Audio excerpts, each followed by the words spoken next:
ஆச்சி இன்னைக்கு நம்ம மத்தியில் இல்லைன்னு சொல்லும்போது ரொம்ப கஷ்டமான விஷயம். ஏன்னா தமிழ் சினிமா பொறுத்த வரைக்கும் ஆச்சி இல்லாமல் நினச்சி கூட பார்க்க முடியாது.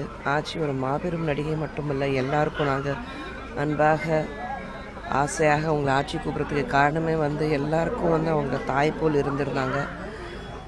இன்றைக்கி ஏதோ நம்ம வீட்டில் தாய் நம்மளை விட்டு போன மாதிரி ஒரு சோகமான ஒரு ஃபீலிங் இருக்குது.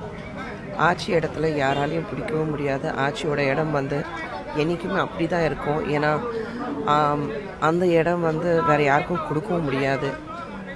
ஆட்சி தன்னுடைய நடிப்புனாலேயும் தன்னுடைய திறமைனாலேயும் மட்டும் இந்த நிலைமைக்கு ஆட்சி வரல.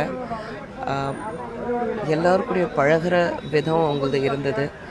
அது ஒன்று ரொம்ப முக்கியமாக நம்ம சொல்லணும். ஏன்னா இன்றைக்கி எல்லா தமிழ் சினிமா பொறுத்த வரைக்கும் எல்லோரும் இங்கே வந்திருக்கிறாங்கன்னு அதுக்கு காரணம் அவங்க மேலே வச்சிருக்கிறது ஒரு அன்பு மரியாதை. அந்த அன்பு மரியாதை ஆட்சி நம்ம மத்தியில் இல்லைனாலும் அது என்றைக்குமே குறையாது. It's a great loss in the history of Tamil cinema.